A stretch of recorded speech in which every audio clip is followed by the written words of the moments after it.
Terima kasih Datuk Speaker. Saya mengalu-alukan cadangan kerajaan untuk tubuhkan yayasan ini untuk menjaga kebajikan guru-guru lah. Tetapi ada beberapa isu saya rasa kita kena kaji dulu. Satu, dalam ini kumpulan wang simpanan guru yang akan dimansuhkan, apakah nasib guru-guru yang telah wujudkan kumpulan wang simpanan ini pada tahun 60-an?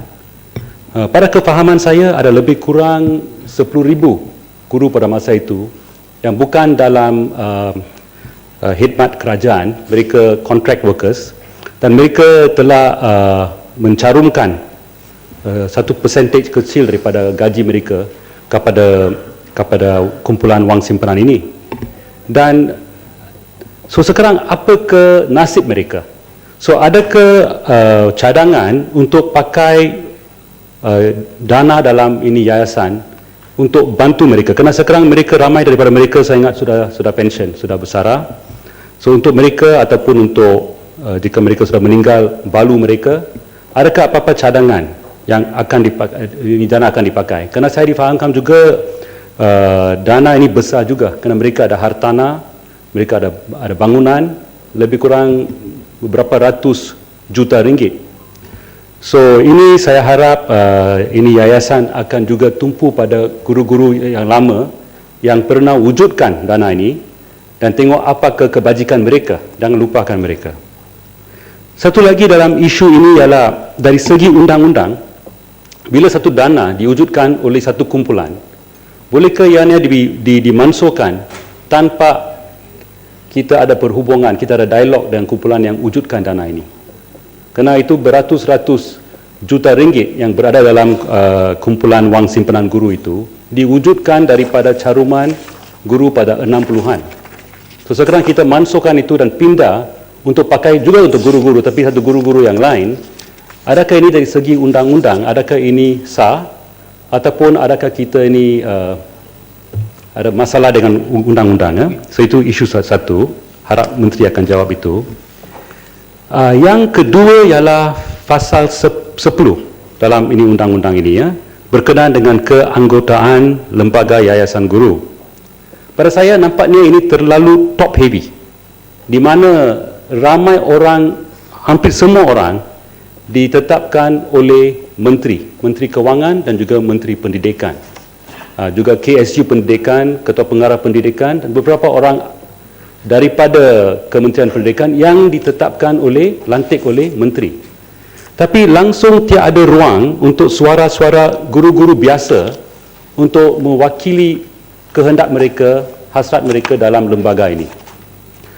So apa salahnya kita adakan satu lagi section, kita minta dalam lembaga ini, kita mengesyorkan 5 orang guru yang sedang berkhidmat sekarang, mungkin 3 daripada Semenanjung, 1 daripada Sabah, Sarawak, dilantik dalam lembaga ini untuk bagi suara daripada ground, daripada kumpulan sasaran, iaitu guru-guru yang sedang berkhidmat.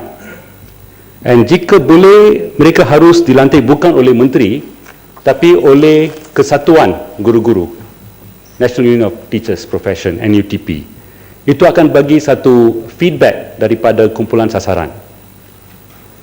Isu ketiga yang saya nak bawa ialah pasal 6, nombor 2, subsection I, yang mengatakan dana ini dalam yayasan boleh dipakai untuk bagi pinjaman, scholarship, advances untuk kaki tangan yayasan.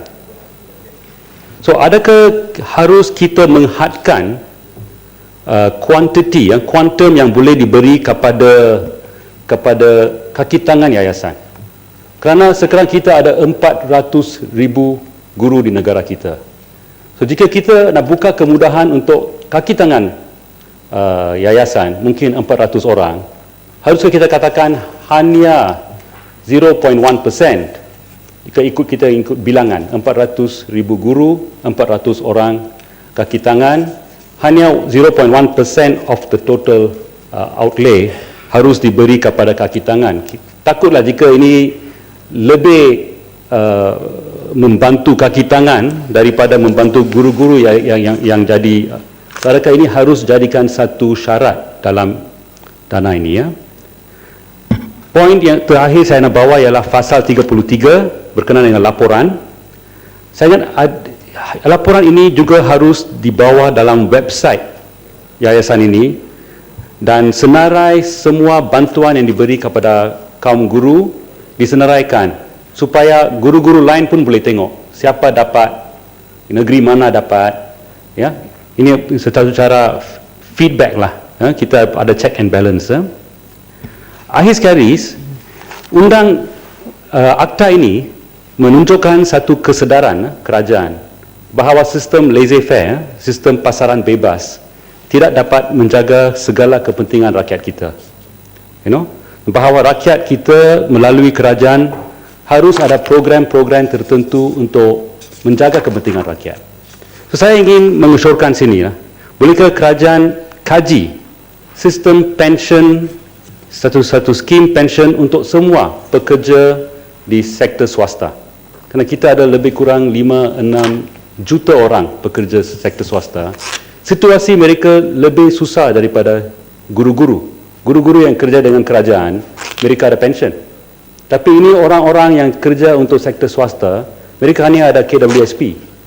Dan satu kajian oleh KWSP tunjukkan hanya 30% saja dapat simpanan lebih daripada 100,000. Lain semua di bawah 100,000 bila mereka bersara.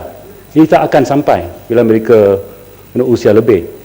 So, bolehkah kita kaji satu sistem pension untuk pekerja sektor swasta, untuk kita beri mereka, mungkin kita start dengan RM200 sebulan bila mereka sampai umur 70. Jika mereka tak dapat pension kerajaan, jika mereka tak dapat pension berkeso, bila mereka sampai umur 70, ramai daripada mereka akan habiskan dia punya KWSP. Ya. So, pada masa itu jika kita boleh bagi dia satu dana kecil, satu pension kecil tiap bulan 200, ini akan bantu dia sangat. Dan daripada rough calculation saya, ini akan hanya ambil budget 1.5 bilion setahun saja. So, bolehkah kerajaan kaji idea ini dan kita mulakan satu old age pension pada umur 70. Terima kasih.